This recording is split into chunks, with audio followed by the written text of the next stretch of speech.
Good evening, everyone, and welcome as we begin the meeting of the City Council.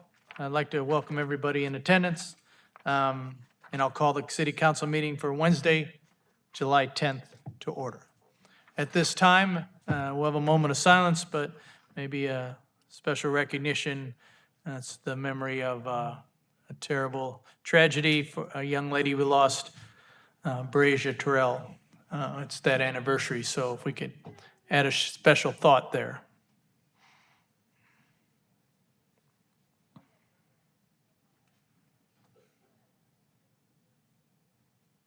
Thank you. If you'd all please stand and join Alderwoman Lynch in leading us in the Pledge of Allegiance, please. Allegiance to the flag of the United States of America and to the republic for which it stands, one nation, under God, indivisible, with liberty and justice for all. Thank you, Alderwoman Lynch. Mr. Krupp, please call roll for tonight, please. Ardon. Here. Kelly. Here. McGinnis. Here. Reinhardt. Here. Grip. Here. Newton. Here. Lynch. Here. T-Dunn. Here. Jobson. Here. And Burkholder. Here. 10 present, Your Honor. Thank you, sir. So again, good evening, and as we begin the meeting of the City Council, I'd like to welcome everybody in attendance and anybody who's participating through any particular electronic device. Respectfully welcome your comments and opinions. Please keep in mind that as you share your thoughts, you're sharing them with your fellow Davenporters and anybody throughout the region. We're certainly happy you're participating in your city government, but as for your participation, please reflect the common desire we all share to make Davenport a better place. Reminder for folks in here, I know there's a lot of people with some pictures coming and stuff, but if you'd be kind enough to put your cell phone on silent, simply it doesn't get in the way of anybody speaking. If you want to address the council tonight on any particular item, please come to the podium, wait to be addressed. The microphone's above you. We'd love to know your name, order, address, and if you're not from here, we'd love to know where you're from. When you're addressing the council, please address the council as one body, not to any individual. We'll be respectful of you. Please be respectful of us. Thank you. Will an alderman move approval of the City Council meeting minutes for June 26, 2024? Second. Motion and second. All in favor? Aye. Any opposed? Very good. Ms. Merritt, any update tonight? Nothing tonight, Your Honor. Very good. Will an alderman please move approval of the report of the Committee of the Whole for July 2nd, 2024? Second. Motion and a second. All in favor? Aye. Any opposed? Very good. We have two appointments and one proclamation. I'll read the appointments. They are to the Housing Commission, Joyce Miller is a reappointment, and to the Citizens Advisory Committee, Jessica Knowles is a new appointment. Is there a motion to approve both of those? Second. Motion and a second to approve both of those. All in favor? Aye. Any opposed? Very good. Thank you for your volunteer and willingness to serve our city. We have one proclamation, Park and Recreation Month, July 2024, and Park and Recreation Professionals Day, July 19, 2024. Alderwoman Lynch will read the proclamation. Alderwoman Lynch, please. Thank you. City of Davenport, Iowa proclamation. Whereas Parks and Recreation is an integral part of communities throughout this country, including in Davenport, Iowa, and whereas Parks and Recreation promotes health and wellness, improving the physical and mental health of people who live near parks by encouraging physical activities and time spent in nature, and by providing spaces for sports, hiking, swimming, and many other activities. And whereas Park and Recreation programming and education activities such as out-of-school time programming, youth sports, and environmental education are critical to childhood development. And whereas Parks and Recreation increases a community's economic prosperity through increased property values, expansion of the local tax base, increased tourism, and crime reduction. And whereas Parks and Recreation is an essential and adaptable infrastructure, making our communities resilient in nature and natural disasters and climate change. And whereas parks and natural recreation areas, fundamental to environmental well-being, ensure ecological beauty in our community and provide a balance for the community to connect with nature and recreate outdoors. And whereas the Davenport City Council recognizes the Parks and Recreation field is a diverse and comprehensive system improving personal, social, environmental, and economic health. And whereas the Davenport City Council values the essential services Parks and Recreation professionals perform to provide recreational and developmental enrichment for our whole community and ensure our parks and recreational spaces are clean, safe, and inclusive. welcoming, and ready to use. And now therefore, we, Mike Mattson, Mayor, and the City Council of Davenport, Iowa, do hereby proclaim July 2024 as Park and Recreation Month and July 19th, 2024 as Park and Recreation Professionals Day, and Davenport recognizing the benefits derived from parks and recreation resources and professionals and encouraging all residents to explore and experience our local parks, dated this 10th day of July, 2024. I make a motion to move the proclamation. All in favor? Aye. Oh, sorry. I- All in favor? Aye. All opposed? I move the proclamation, and we're good? Okay, then here to accept this proclamation today is Chad Dyson, Director of Parks and Recreation.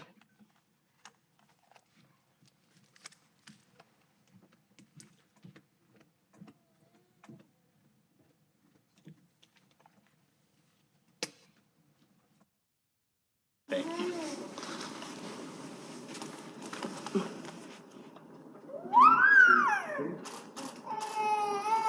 Thank you. Mayor and City Council, thank you for this proclamation and recognizing our Parks and Recreation Department and our professional staff and all that the park system provides for the community. Thank you very much.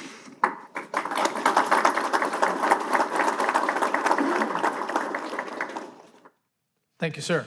Next, we have firefighter swearing in ceremony, one of the cool things we all get to do here periodically. So I'll meet the chief at the podium.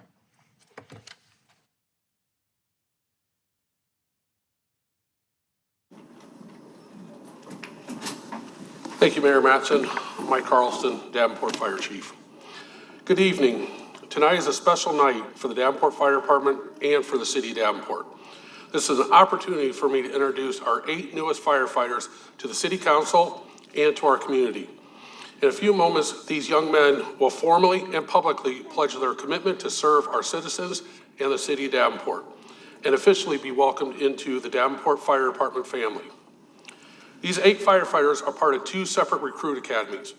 The first group of 3 firefighters started with the city at the end of October 2023. The next group of 5 started in January 2024. Both groups have attended 8 weeks of in-house recruit academy and gained the experience needed to be assigned to a 24-hour shift. Tonight is also an opportunity for their families and friends to celebrate and share in their accomplishments. For these young men are more than just firefighters. They are sons, husbands, brothers, and fathers to the families and loved ones that they return to every day. And these family and friends have supported them throughout the recruitment process and achieving their dream of being a Davenport firefighter. And it will be these same individuals that will continue to support them throughout their career. Now is one of the greatest honors of being a fire chief. It is my privilege to present our newest Davenport firefighters. First, I'd like to call up Jared DeJeter and his family.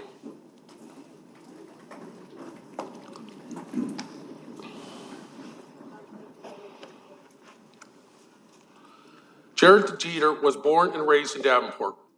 He graduated from Davenport West High School.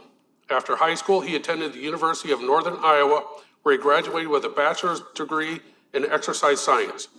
After college, he joined the United States Navy and served for 5 years.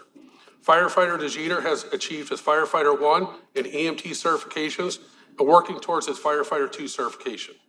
In his free time, he enjoys spending time with family and friends. Jared's wife, Sarah, will be pinning his badge on him today. Sarah, just step over here.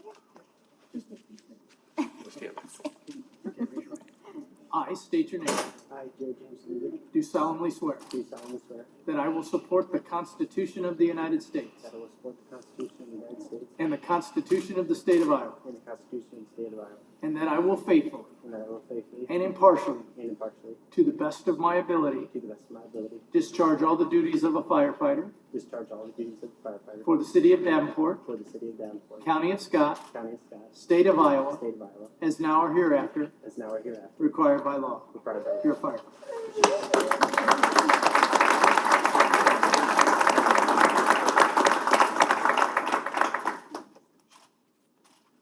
We'll get a picture with him. Go ahead and stand next. Yes. Please. Yes. Ready?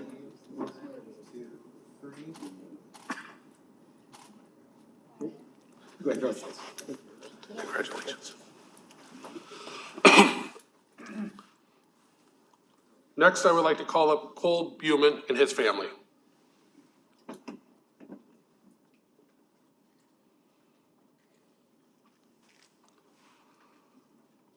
Cole Buman was born and raised in Bettendorf, Iowa. He graduated from Bettendorf High School and went on to study business finance at the University of Iowa. He has earned his finance degree and EMT certifications. Firefighter Buman has achieved his Firefighter 1, is working towards his Firefighter 2 certification. In his free time, he enjoys spending time with family and friends and watching sports. His father, Chad, will be pinning his badge on him today. Raise your right hand. I state your name. I, Cole Beeman, Do solemnly swear do solemnly swear that I will support the Constitution of the United States that I will support the Constitution of the United States and the Constitution of the State of Iowa, and the Constitution of the State of Iowa, and that I will faithfully and that I will faithfully and impartially, and impartially, to the best of my to ability, the best of my ability, discharge all the duties of a firefighter discharge all the duties of the firefighter for the City of for Davenport, the City of Davenport, County of Scott, County of Scott, State of Iowa, State of Iowa, as now or hereafter and now as hereafter required by law. required by law. You're a firefighter. Congratulations.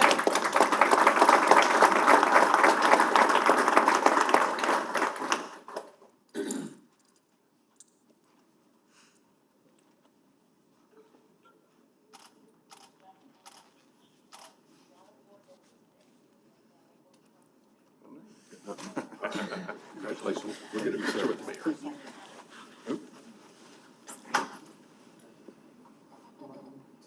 Three.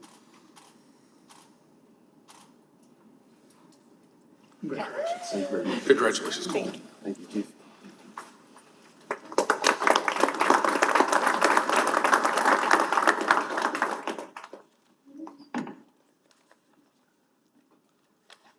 Next, I'd like to call up Preston Woods and his family.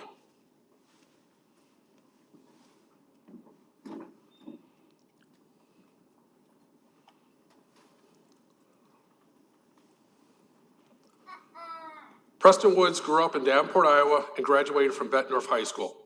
After high school, he attended Western Illinois University, where he achieved his bachelor's degree in engineering technology.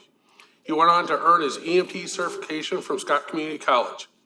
He is planning on attending paramedic school in the future and is currently working on achieving his firefighter certificates. In his free time, he enjoys boating, snowmobiling, and water skiing.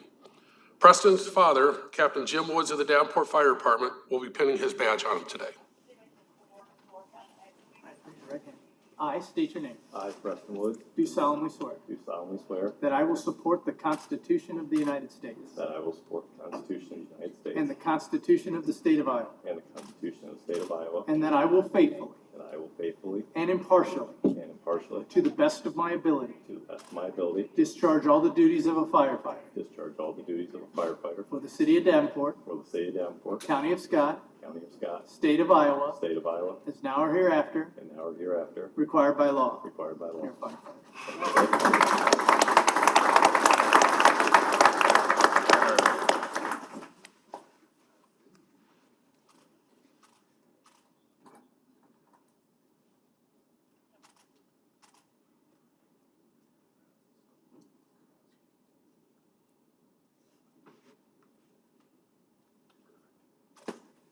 Congratulations. Thanks, Dad. You're welcome, buddy.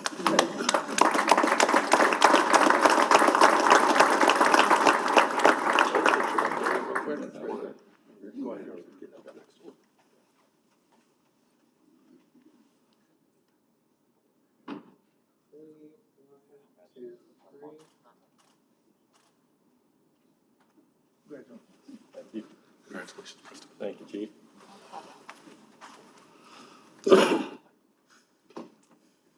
Next, I'd like to call up Shane Pulsing.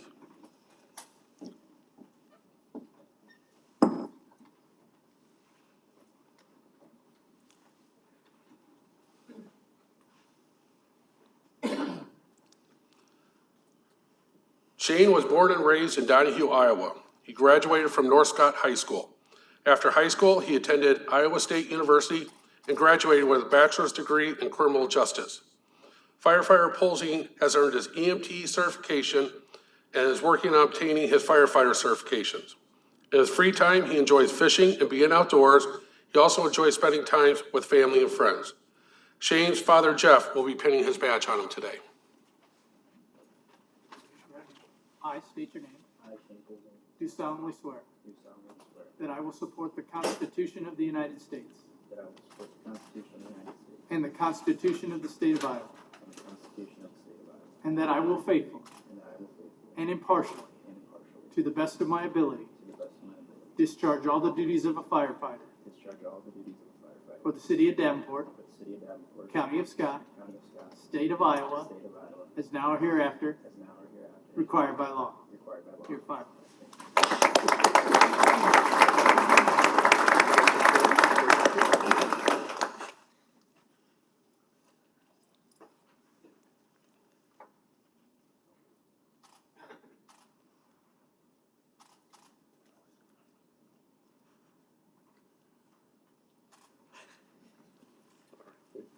In there? Oh, you're good. Go ahead. 1, 2, 3.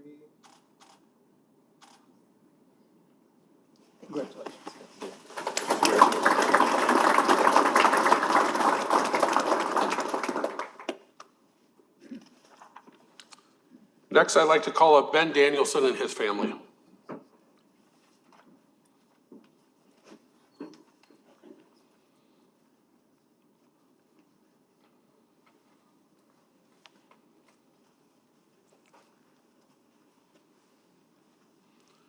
Ben Danielson grew up in Eldridge, Iowa, and graduated from North Scott High School. He attended Iowa State University, where he obtained a bachelor's degree in kinesiology. After college, he volunteered with Eldridge Fire and Bettendorf Fire Departments. After 2 years of being a volunteer, he accepted a position with the City of Muscatine firefighter. He has obtained his firefighter and pumper operator certificates, paramedic, and hazmat technician.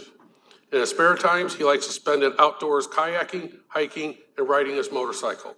Ben's father, Jeff, will be pinning his badge on him today. Raise your right hand. I state your name.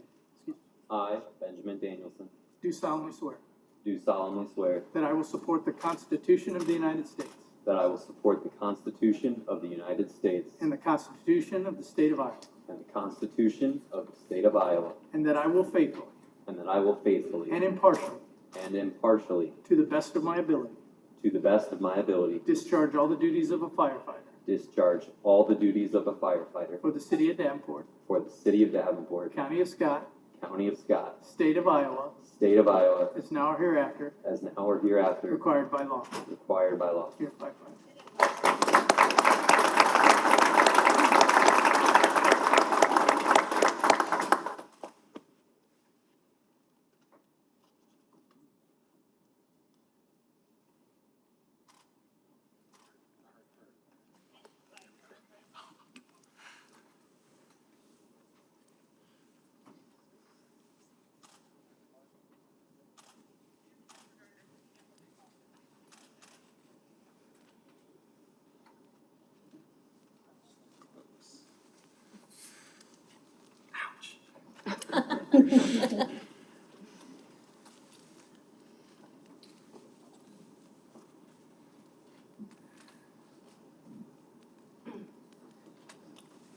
Okay.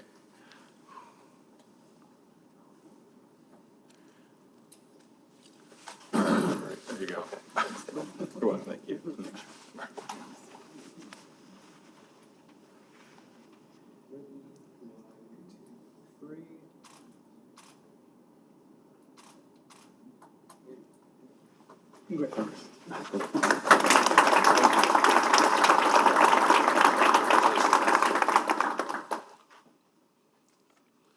Next, I'd like to call up Robert Bo Robson and his family also.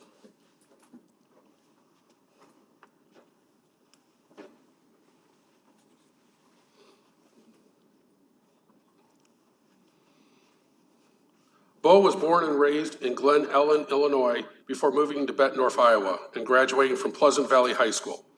He attended Scott Community College and Iowa State University with a focus on education. Bo obtained his EMT certification and finished the paramedic program through Scott Community College. Prior to joining the Davenport Fire Department, Bo worked for Medic EMS. In his free time, he enjoys hiking trips through various national parks across the country and spending time with family who also reside in the Quad Cities. Bo's father, Mark, will be pinning his badge on him.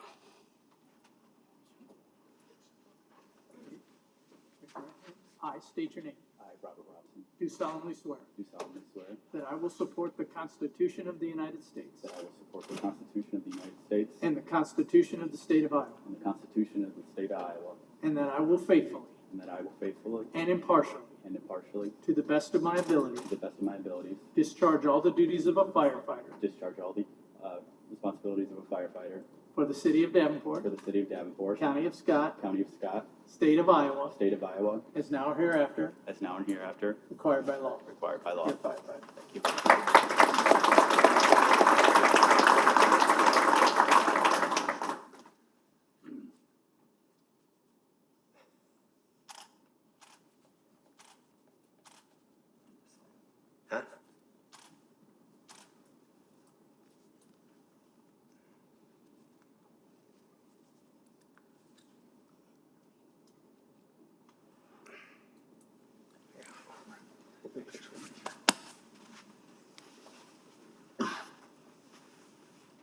Ready? 1, 2, 3. There you are.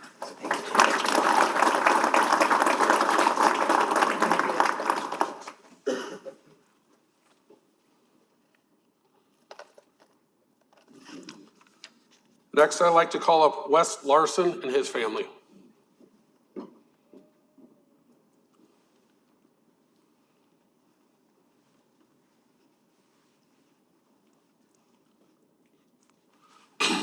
Wes Larson grew up in Parkview, Iowa. He graduated from North Scott High School. Wes married his wife Haley, and they have 2 children. He has obtained his EMT and is currently working on his firefighter certificate. In his free time, he enjoys watching his son play baseball and enjoying time with his family. He also enjoys golf and projects at home. Wes's wife Haley will be pinning his badge on him today. State your name. I, Wes Larson, Do solemnly swear do solemnly swear that I will support the Constitution of the United States that I will support the Constitution of the United States and the Constitution of the State of and Iowa, the Constitution of the State of Iowa, and that I will faithfully and that I will faithfully and impartially, and impartially, to the best of my ability, to the best of my ability, discharge all the duties of a firefighter discharge all the duties of a firefighter for the City of Davenport, for the City of Davenport, County of Scott, County of Scott, State of Iowa, State of Iowa, as now or hereafter as now or hereafter required by law. required by law. You're a firefighter. Thank you, Mr. Mayor.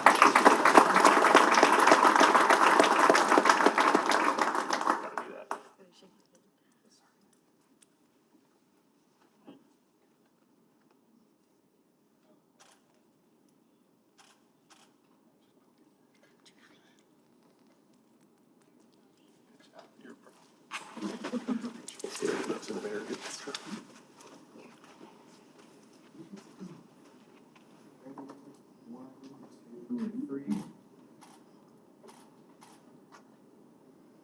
Good. Thank you, Mr. Mayor. Appreciate it.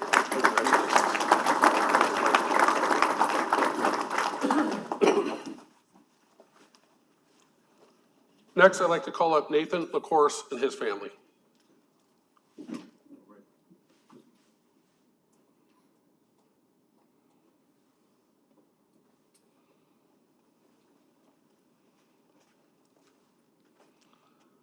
Nathan LaCourse was born and raised in Davenport, Iowa.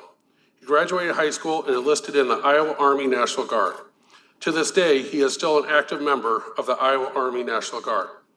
Firefighter LaCourse worked with the City of Davenport Public Works for 3 years before becoming a firefighter. In his free time, he likes to spend time outside and time with family and friends.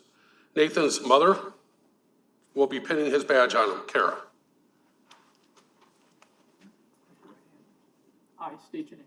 I, Nathan LaCourse, Do solemnly swear do solemnly swear that I will support the Constitution of the United States that I will support the Constitution of the United States and the Constitution of the State of Iowa, and the Constitution of the State of Iowa, and that I will faithfully and that I will faithfully and impartially, and impartially, to the best of my ability, to the best of my ability, discharge all the duties of a firefighter discharge all the duties of a firefighter for the City of Davenport, for the City of Davenport, County of Scott, County of Scott, State of Iowa, State of Iowa, as now or hereafter as now or hereafter required by law. required by law.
That concludes all of our firefighters that we are swearing in this evening.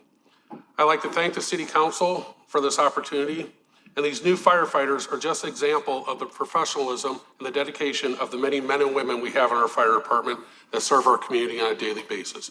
Thank you for this opportunity to publicly recognize them.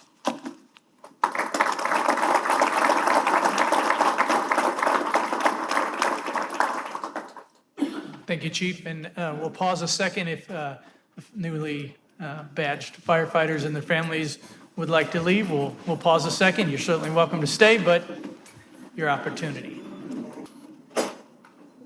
Okay, we'll continue. Next, we have an update from Mr. Peter Tokar from the Quad City Chamber. Sir, please.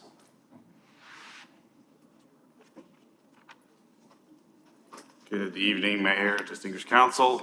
Peter Tokar, I'm the, let's call it relatively new president of the Quad City Chamber of Commerce. My family and I relocated here from Dallas in January. I've had the pleasure of meeting several of you at different events around town. Some of you I've not had the pleasure of meeting yet, so I introduce myself to you, and hopefully we'll get to interact with each other very shortly. So thank you for having me here tonight. I didn't realize I was going to follow such a cool ceremony. I don't think I've ever seen you smile that big, man. First, from myself, I come from a family of first responders. I'm the Peter Tokar III. My grandfather was a firefighter in Youngstown, Ohio, and my uncle in Dallas, Texas as well. So I chose a different form of public service, but so it's cool to see that because it kind of let me think about my granddad for a little bit. So good evening. I'm here tonight to give you a little update from the Chamber of Commerce and answer any questions you might have if that's appropriate. But they gave me a clicker, so let me see if it works here. There we go. I know it says June 4th, 2024. That's when I had the pleasure of being in your company last, and I didn't actually get to do the update then, but we'll get it done tonight. So currently, the City of Davenport and the Chamber. We have a service level agreement with you guys to do economic development service for you to assist with your ongoing economic development efforts that your city's already performing. And our team over at the Chamber and our business and economic growth team is currently working on a service level agreement that we've renewed with you guys this year to look for industrial development opportunities. Within these 5 core industries of defense, ag, innovation, logistics, corporate operations, support service, and advanced manufacturing, to which over the last few years we've had a lot of success in. And we will continue that. And I know coming on board, there had been some changes in the chamber that I inherited, and so I've had the privilege of working with what we're calling the working title right now. It's called our Economic Development Advisory Council, to which I know the mayor and Ms. Merritt sit on, to look at what is the future of that relationship with the Chamber of Commerce and with the City of Davenport, with all of our representative cities here in the region. Another service that we do on behalf of the region and with Davenport being part of that region is focused on our regional marketing efforts as part of that economic development strategy. And in our most recent campaign, the QC That's Where highlights a lot of projects that have landed here in Davenport and all within the entire Quad City region. And then again, part of that service level agreement for economic development is to do business attraction. Keep up with myself here. business attraction, so, finding leads for properties around the city. Outreach, we network with site selectors and real estate brokers to help find qualified leads to bring projects to the city. And we attend trade shows and conferences representing the Quad Cities region and sharing the opportunities that lie within here, within the region. Another big important thing that we do in conjunction with the city is business retention and expansion. I come from more of an economic development background than a chamber background, so I learned early on that business retention is probably one of the most important things that we can do, because it doesn't benefit any of our cities if we spend all of our efforts recruiting one business, but we lose 4 out the back door. So we always want to work on a net gain. So business retention and expansion is very important. And we spend time, we have dedicated staff that spend time reaching out to the businesses here in the Quad Cities, here in Davenport, to kind of take the temperature on how they're doing. Find out, are there any challenges they're facing? How are they doing with recruiting workforce and talent development? Because those are all very important things that keep a business here. And also just to judge, what is the temperature of the business environment that you're operating in? Is there anything that you think needs addressed? And then we can try to help address those concerns with whichever representative body that it might fall into. And then with resource assistance, obviously with finding access to qualified incentives that might be available through the state or through the local city. We work with those projects to try to help land them here in the Quad Cities to make sure that we're always providing high-skilled, high-wage jobs for the residents and people relocating into the area.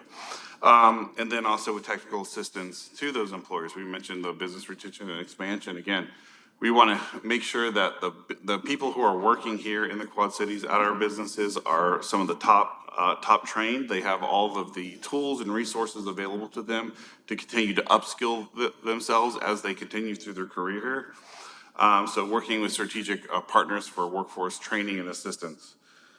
And then with project management, there's, at any given time, we have probably between 30 and 40 projects in what we call our project pipeline. And that is volume for the entire Quad Cities area. And so we serve as that lead agency within the region, so that when requests for information or requests for proposal for projects come in from out of state, from site selectors, from outside market brokers, we serve as that kind of filter to filter out which ones are actually real projects, which ones are just seeking information. And those real projects are the ones that we then connect with the cities and showcase some of those properties that we've been cataloging on your behalf, and really kind of do that upfront legwork so that you guys aren't bombarded with 50, 60 applications coming in, which typically about 75% of them really aren't real. They're just fishing for information for a brokerage house or for an information data source. So we do that top level filtering out for inventory management and of all the properties and all the RFIs that come in. Example, this is some of the marketing pieces that we've developed to respond to some of those RFIs. So this is a little bit of that regional marketing that we do on behalf of the Quad Cities to really showcase the opportunities here, the strengths of our region, where we really excel, and where the opportunities for property locations and business location services are within the area. We have a vast variety of different types of information sheets that we use to sell the region. And then we also have several online portals that showcase available properties. So we work closely with city staff to make sure that we're up to date on all the most recent available properties and signature development sites that are important to the city as well, to make sure that we're promoting the region not only in the way that we think will garner the best benefit, but also the way that the cities want to be developed.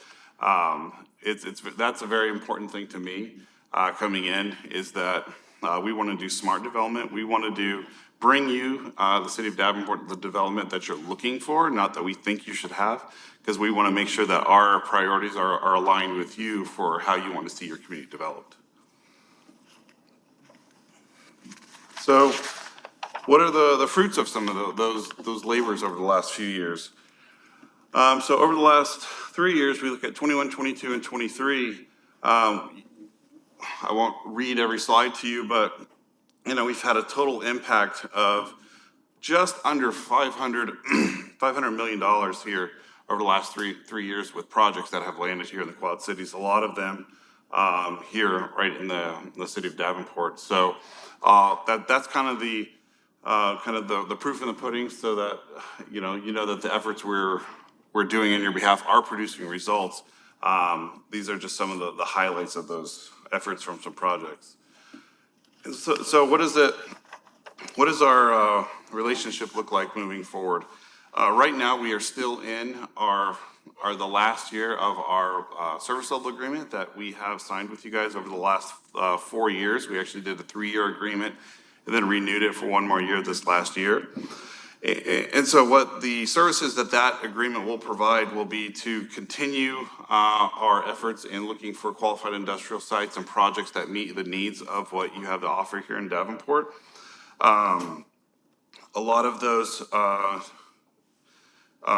priorities will change in our new service level agreement, which we've been talking to that Economic Development Advisory Council about on an ongoing basis, looking forward to the future. And really, what's different about the new service level agreement that is different from the old one that we're currently in is that, again, myself coming in, having a much stronger background in economic development than in chambers, one of the things that I made sure I did, and probably my first month here, was to meet with all the cities and say, I see what the chamber is providing you, but what is it you need? And I don't think that question had been asked as bluntly before, but we want to align the services that we provide you with what you're looking to build as a community. And so that changed the conversation a little bit, and it changed the scope of services and the priorities that we're looking at performing in partnership with you for years to come. And that might mean we're adding in new categories of development opportunity within that portfolio of services that we're offering you. So it's not just industrial development moving forward, it's industrial development. It's helping promote your riverfront development. It's looking for mixed-use development opportunities. It's looking to help fill vacant office spaces in downtown from a headquarters or financial services perspective, and we're looking at building, with this new direction we're going with economic development, some sort of tech presence. Sorry. I'm getting used to all of the Iowa allergies here in my first 7 months, which gives me my Barry White voice tonight. But so we want to expand those priorities and expand the levels of service that we're providing you to really be more in line with what your community priorities for economic development are, rather than just what we think at the chamber the economic priorities for the region should be. So the future of economic development for the Quad Cities. The working title, you're getting a little preview of what's coming in our annual meeting next month, but the working title is Quad City Partnership. So this will be a nested new either division or organization within the chamber that will serve as a regional economic development organization. And how that's different from the Chamber of Commerce is this will have that expanded portfolio of different types of projects that we will seek out to bring those opportunities here to the Quad Cities, to Davenport. And it'll focus, think of it as right now, our service level agreement is a one lane road. We want to expand that to a 6-lane highway so that we have more capacity, more opportunity to bring to the cities and provide a better, call it menu of services to the city from an economic development perspective. And so those expanded priorities, again, will continue with advanced manufacturing and industrial. We're adding in, headquarter and corporate services, entertainment, lifestyle, mixed use, and residential, retail, and commercial, and part of that expanded focus. And again, that new service level agreement will have with the established Economic Development Advisory Council, which is comprised of all of our public partners, where this new organization will also have a new governance structure, and we'll be establishing a new board of directors. I know that was an item of conversation when I first got here, when I first came onto the job, was that the chamber had recently made some changes into its governance structure that took our public partners off of the formalized chamber board of directors. And in order to give you guys the representation that is deserving of your investments into the chamber, this new organization will be governed by a separate board of directors that all of our public partners will have a direct seat on, and be pretty much the lead agencies governing that organization in that effort for regional economic development. And it makes a lot of sense because our current service level agreement is to provide you economic development service. So the most meaningful board that we think you should be sitting on is the one that's governing how we give you economic development service. So this is a new initiative that we're rolling out in the chamber. In tandem with the chamber, you can think of them as parallel organizations that will run alongside each other. One of them being focused, what I call community development versus economic development. So community development is those items, think internally to the city, that the chamber provides, the B2B networking services, the relationship building, the opportunities to do commerce with each other. That's why it's called a chamber of commerce. Commerce is doing business with one another versus development. Development is taking something old and making it new, taking something that's existing and making it better. We're developing something, and that's really the difference between the two organizations. So as part of the governance structure for that new regional economic development organization, we're still working through that Economic Development Advisory Council on the governance structure for that, but it will include a board seat and representation on that. And that's my update for you. I stand for any questions if you think that's appropriate, Mayor. So, yeah, I'll allow, if people want to have a brief comment or a brief question, please ring in here. So I see Alderman Rick Dunn. I have several questions. I know we were going to have a work session, and I was hoping to ask him at that, but we didn't get there. So the city previously had a voting member on the Quad City Chamber Board. And now you're saying we no longer have a voting member on that board? The Chamber of Commerce, yes, sir. On the chamber board? So where I guess, we're one of the biggest contributors to the chamber, the city of Davenport. I'm just curious why we don't have a vote anymore. The board felt it was appropriate to decouple economic development from the Chamber of Commerce. And so when we did that, it basically took those two organizations separate. Where the city of Davenport's contributions are going towards is through that service level agreement for economic development service. So in decoupling the two, that's where I was saying we're creating this new organization. The working name of it is Quad City Partnership. It could end up naming something else, but that will have a board of directors, which the city of Davenport will have a direct seat on that board of directors. Which is more in line with the service level agreement that you're paying for through the organization. So there will be a new board seat that I think will be more effectual for the city of Davenport rather than from the chamber is moving to this regional economic development organization. So we'll no longer have a vote on the board? That's correct? For the chamber, yes. It's advisory. Well, the Our seat is an advisory. advisory seat. The advisory council is just a working group that is helping us establish the governance for the new organization. So, So the city currently has an agreement with the chamber, correct? yes. Now, does this reorganization, how does that work legally? Because we have an agreement. Does that, The service level agreement is with the Chamber of Commerce, and we're still fulfilling all the obligations that are within that service level agreement. The new service level agreement will be with the Quad City Partnership, not with the Chamber of Commerce, to which you will have a board seat on that organization. so, yeah, okay, I get that part of it. But I'm just, like I said, we have a signed agreement now. Has legal looked at this and our staff looked at this? Because I know our previous staff had major concerns about giving up that board seat through all the discussions. So I'm, and that's not really related here, so I'm kind of concerned about that. So I guess if you're making changes to that agreement legally, are we good, or have we looked at it and said, hey, they're fulfilling their agreement, we don't have to have a board seat? I don't know the answer to that question. I haven't looked at it. So, and if there is a change, right? If there is a change to the agreement and the structure of the agreement, then it needs to come back to the council for approval before we even do anything. Because it's actually over $50,000 expenditure, and that's up to us to make that decision. We've, again, in coming in, I inherited this, so I'm Oh, I learning about realize it you as under- I've gone along, but Right. in our legal review of the contract is for economic development service. And within that contract, it is not denoted, as far as we've understood it, and our legal team has understood, that that contract does not say you have a seat on the board. It just says you can have representation within the government structure, within the governance structure, but it doesn't necessarily denote a board seat.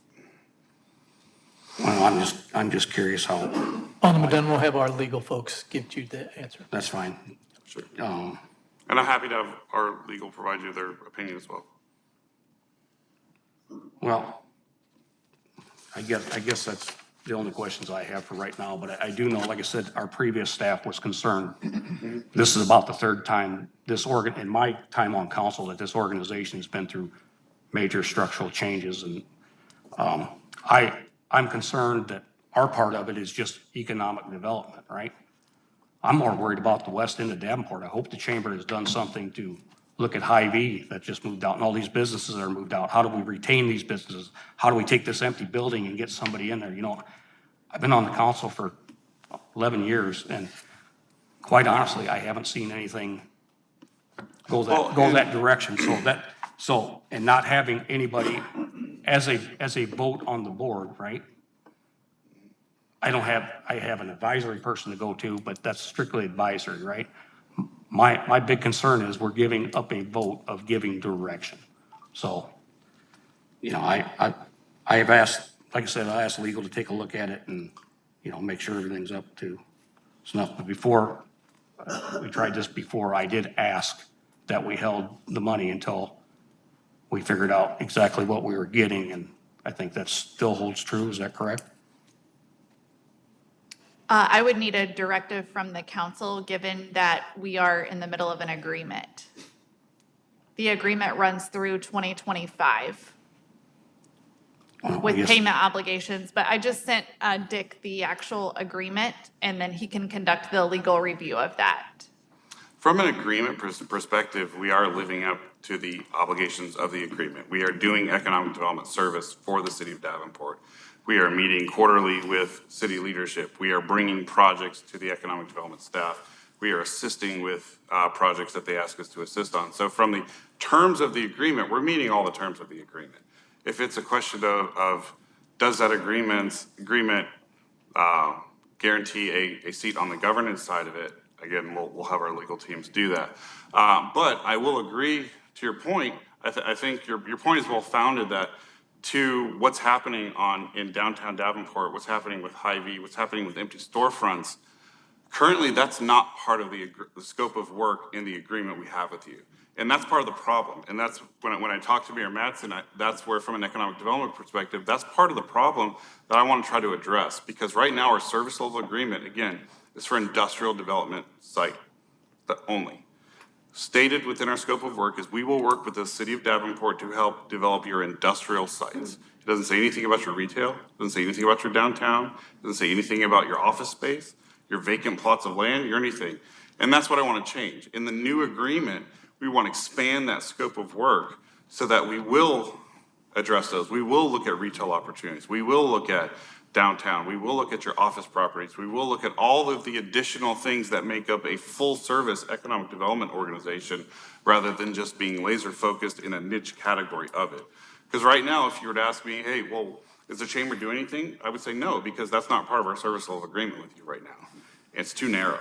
I want it to be broader so that we can give you better service in the future and not be limited to one category.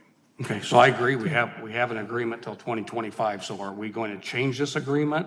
And is that going to come back to the council? We're actually, Or do we just arbitrarily do that?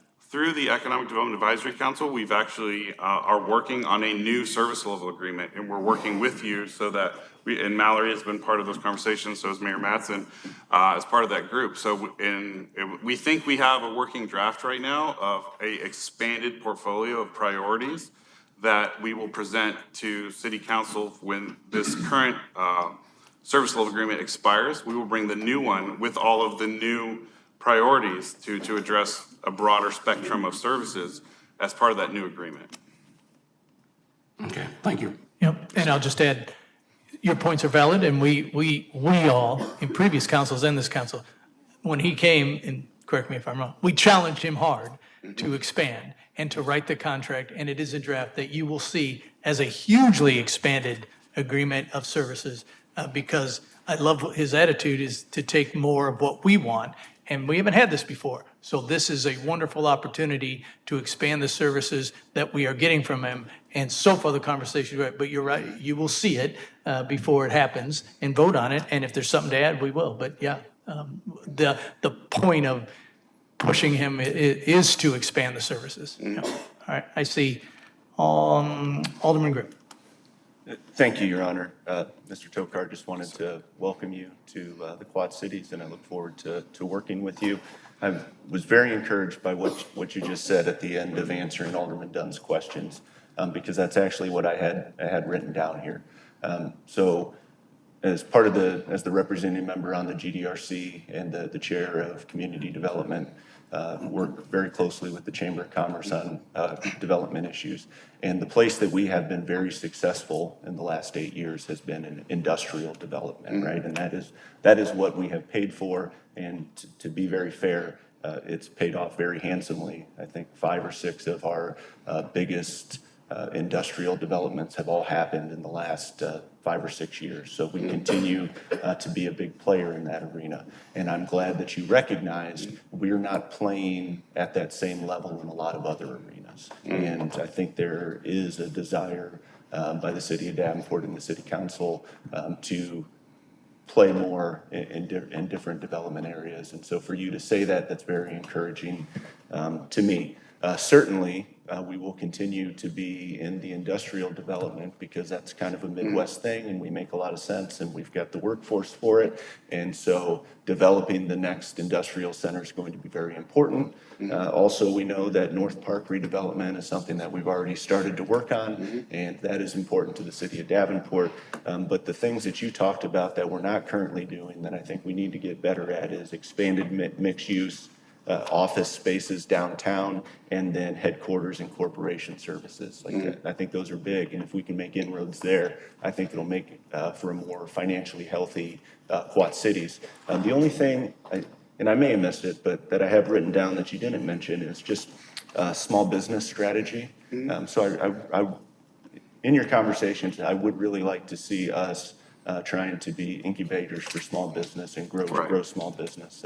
But I'm sure that's on your radar. It is. It's a very valid part of it. One of the things I'm already having some elementary conversations with is looking at fostering a innovation center for startups to be a lot of opportunity in cities is growing your own companies, not just recruiting from outside. So that's a big area of focus. I've done that successfully in several communities I've been in, is really build that innovation ecosystem to help foster startups and entrepreneurship. All right, my last comment, sometimes in the Quad Cities, we suffer from a lack of vision. And so I hope that you'll have a grand vision for the Quad Cities and specifically Davenport where we represent. And I look forward to growing the community with you. Yes, sir. Thank you. Thank you. Alderman Kelly. Thank you. So I had a whole bunch of notes, but I won't beat the horse. So I just want to say welcome to the Quad Cities as well, but my deal is bring more of us to the table. Get this information disseminated to us, because what you said is not what I heard. What I heard was something completely different until you explained it. And once you explained it, I picked up what you were putting down. But I was listening to you say you take the temperatures of existing businesses to see how you're able to assist. And so I was encompassing more than the industrial avenue of businesses in my head until you actually spoke. So I would love to see what you're going to do for the West End, the middle of Davenport, AKA me, and just other folks as well, to keep us engaged, to try to help you along the way, because there's a bunch of us, I don't want to say we're suffering, because we're not suffering, but there's a bunch of us that don't get the attention that the rest of the city of Davenport gets. So don't get me on my soapbox, because I'll start. But I'm just saying, so I would look forward to hearing what you have going on, because of the attention that is lacking throughout the city of Davenport, because we all have storefronts, retails, we all have something that is missing, and any help is better than no help. But I stick by what Alderman Dunn says. I want to know.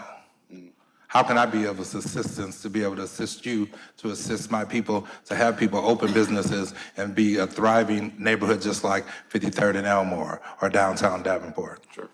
Thank you, sir. Thank you, sir. Thank you. Alderwoman McGinnis. Thank you, Your Honor, and thank you for being here tonight with us. I will be brief, and many have said already what they're interested in, and I echo that.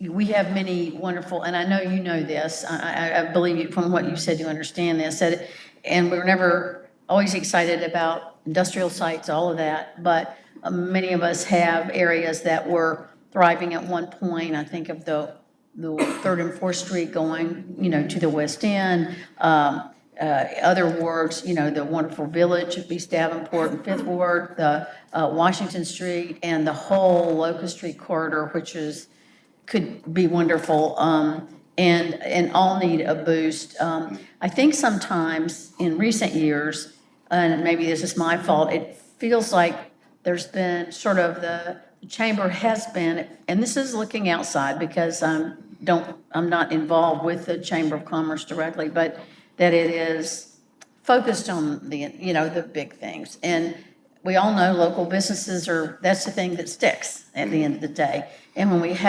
also know that revitalizing these old neighborhood areas assists in neighborhood redevelopment and in people wanting to be there again and sense of place. So I agree that's extremely important, and I'm excited if this QC partnership is looking at that and this expanded role is looking at that. One question I would ask, and if you can't answer this tonight, that's fine. What the QC partnership board that you're talking about, that this city would be involved in this vision, how does that connect with what's left for the Quad City Chamber Board to do, I guess? Well, that's my question, really. That's a great question. Thank you. Both organizations will still work in parallel to each other. So if you look at how we're structured, so think Downtown Davenport Partnership. So the Quad City Community Partnerships is a LLC of the chamber. So think of it as a child of the chamber. And then Downtown Bettendorf, Downtown Davenport, and Rock Island all are part of that LLC, to where that we receive the money and then put it into those organizations, and it's spent locally. But that is a child organization of the chamber. Same thing with the Chamber Foundation. The Chamber Foundation is also its own separate 501 child organization of the chamber. So what we're saying is this Quad City Partnership, or whatever it ends up being called, will be another 501c child of the chamber. And so the chamber will still have all of its duties, and after we get this economic development organization up and running, an area of focus that I'm looking at too is how do we better increase our services as a chamber as well? Because again, the chamber serves the community, but from an economic development perspective, just in a different way.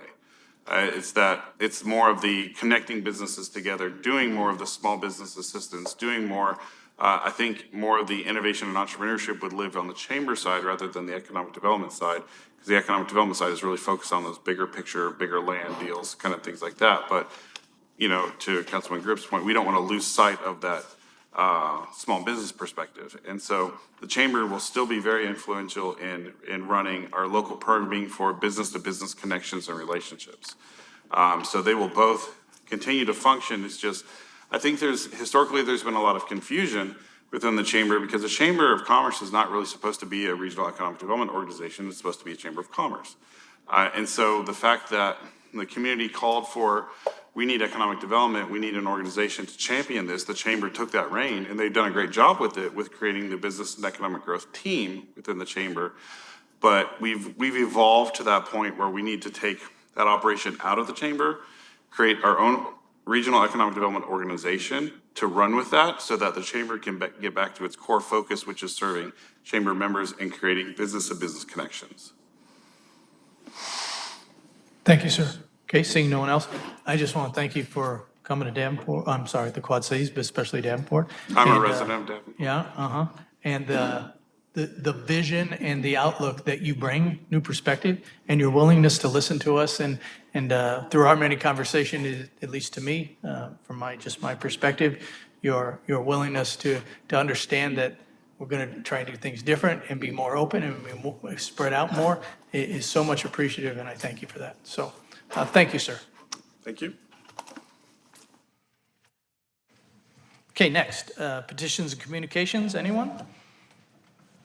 Alderwoman McGinnis. Thank you, Your Honor. Just a couple of things. I wanted to remind everybody that not this week, but not this Thursday, but next Thursday, July 18th, is our Party in the Park at Sunderbrook Park, and this will be the first time we'll be at that park with Party in the Park, and it's, as usual, 5:30 to 7:30 p.m., and that's Sunderbrook's out on Telegraph Road, and so I hope that you can join us there. I also wanted to let everyone know that there will not be a July 3rd Ward meeting. We'll be taking the month off, and we will be back August 19th at our regular time for our August meeting. One other just note, I wanted to, Jeff Bloomker, who has been a 3rd Ward resident for about 4 years, will be leaving the Quad Cities. Jeff became very engaged in the 3rd Ward and in things that were going on, various things. It was greatly appreciated. He was interested. He brought new perspectives, but he is moving on to North Dakota. I want to wish him the best, and I want to thank him for all of his assistance in his time, relatively short time here, but he loves the city, enjoyed it very much, and so I want to wish him the best. Thank you. Thank you, Alderman Reinertz. Thank you. I'd just like to remind everybody that tomorrow is the 8th Ward meeting at 6 to 7:30 at the Eastern Avenue Library. You're all welcome to come. Thank you. Thank you, Alderwoman Lynch. Thank you. I would just like to take a moment to apologize to my colleagues and my constituents. I'm sure some of you have noticed I've been absent the past couple of meetings. My husband had major back surgery, then I underwent a minor procedure as well. While we do have the option to call in, it's not quite the same impact as being in the chair physically, so I just wanted to take this time and apologize, and I appreciate your patience. Thank you, Alderman Kelly. Thank you so much. I just want to say that I will not be having a ward meeting this month either. I'm gonna focus on my block party that I'll be having behind Jack's on Locust Street. So my information is over the internet, looking for vendors and folks to come to my unity in the community, which will be 9/14/24. I'll keep talking about it as it approaches. Thank you. Thank you. Okay, seeing no one else, we'll move on to items of approval on the discussion agenda. The first one is a first consideration for ordinance for case ORD 24-03, being the request of Grace Real Estate to amend the principal use standards in subsection 17.08.030, neighborhood commercial establishment of the Municipal Code of Davenport, Iowa, by adding daycare center and medical dental office as permitted uses within a neighborhood commercial establishment. Is there any public with comment? Seeing none, will an alderman move first consideration? So moved. Second. Motion and a second. Any discussion from alder folks? Alderwoman McGinnis. Thank you, Your Honor. I had mentioned last week that this request is a kind of a global request for the whole city. It is related to the applicant's interest in a particular location, but this would impact the city in all of these. It would basically allow these uses to be added as neighborhood establishment, which has then a special use, has to go through a special use application, but this is in R4, which is our residential neighborhood. So I felt that this really needed some deep diving and looking at, and I think that's shared by some of the other aldermen, because this could change what's happening in our neighborhoods and parking, things like that, which are in some neighborhoods are, an extreme interest. I had asked the staff to prepare some maps, and I knew it was a big request, a big jump, of looking where these things are now in our city to see if we needed more. And also to look where because these uses can only be, like any neighborhood use, can only be in buildings that were built as commercial buildings originally. Well, most of those are going to be in the older neighborhoods that have kind of tight situations and small lots now. But they've got that piece to do yet. I did have a question tonight of council. When we're talking about, I think we understand medical dental office, but when we're talking about a daycare center, what does that mean? What is a daycare center? Who can it serve? Alderwoman, the zoning code provides a definition of a daycare center.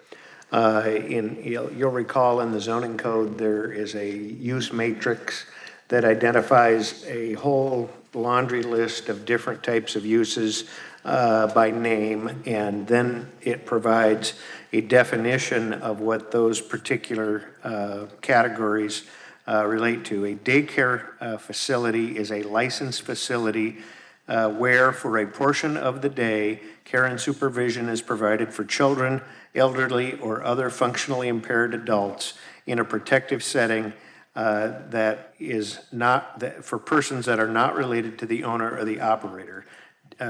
Goes on to say daycare centers within a residential dwelling are prohibited.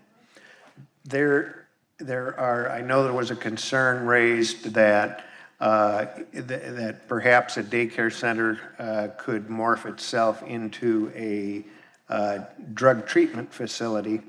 That in fact is a separate definition in the code, and that particular use is required to be in a C2 or higher by special use permit. A drug treatment clinic is a licensed facility authorized by the state to administer drugs such as methadone in the treatment, maintenance, and detoxification of persons. So I believe that under the current draft of the code, or the current wording of the code, the definitions are mutually exclusive. I would not think that you could shoehorn a drug treatment clinic into the definition of a daycare center.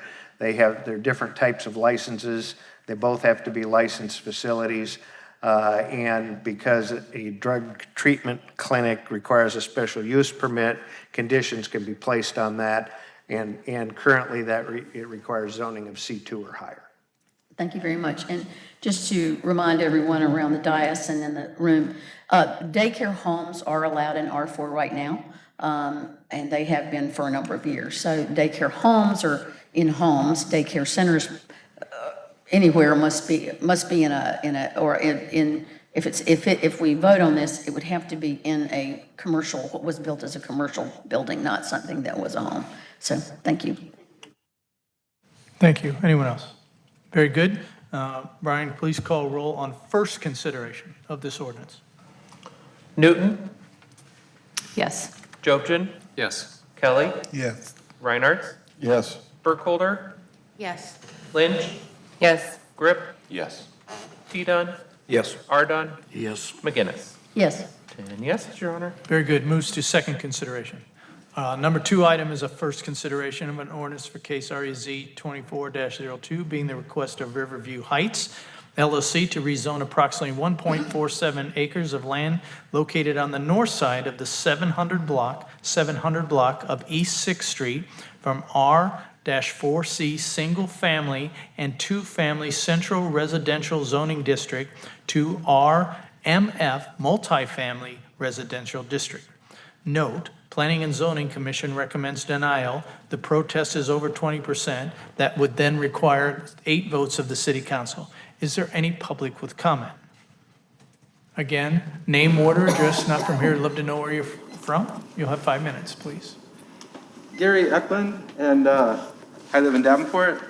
I want to speak against this. I think the gentleman who had the proposal, he had really nice drawings, and nothing against him personally, but this is a residential neighborhood that doesn't want a 16-unit apartment building. And I mentioned last week, there are some other neighborhoods where this entire development that this man has laid out could be plopped down. There are some blocks up by St. Ambrose, between Gaines and Brown, and between West Locust and Lombard. There are a bunch of vacant lots where these St. Ambrose has bought up and demolished residential homes. This development project that he has could be plopped on any one of those blocks, and could be open for students or families. There's also some blocks where I think it's St. Paul's Lutheran Church, right across from Vanderveer. They also have bought up and demolished and taken off the tax rolls multiple blocks of housing that used to be there on Brady Street between West Locust, or East Locust, I forget which, and Lombard and Vanderveer. And so this project, if you turned this down and said you'd rather have regular houses in this neighborhood, this gentleman could take his plan, and if he could get St. Paul's Lutheran Church to sell him the land, or St. Ambrose, not-for-profit university, to sell him the land, he could build this. If he built it on, if you're going up Brady Street, you pass Locust, there's some commercial buildings, and one of the little commercial buildings there is got a dollar store in it, a check cashing place, and a couple of other things. And you go past that, and then on your left-hand side, there are some vacant lots. And if he was to put this apartment complex in there, I think he had some 3 bedrooms. But this is right across the street from, as far as I know, I don't know if they're closing it or not. Right now, there's an elementary school on Brady and Locust there. And so if these families were to move in and they kept that school open, they could literally walk across the street to school. So he put a lot of time into building this proposal, and I would suggest that St. Ambrose or St. Paul's Lutheran make some property available to him, and he do the project there. Thank you. Next, please.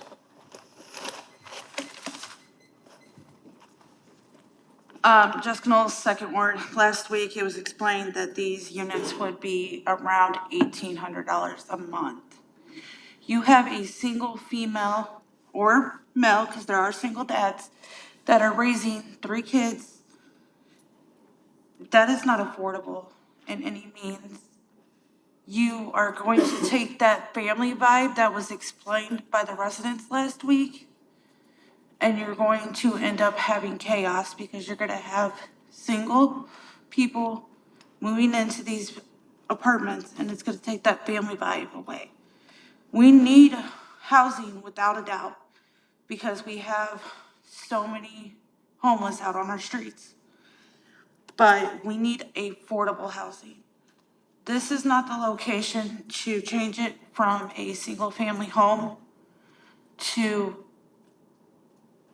multi-unit. This is not the location for it. I understand you guys have had problems getting this land looked at, blah, blah, blah, blah, blah. It's not meant for multiple units. It's meant for single homes as it is now. Thank you. Next, please.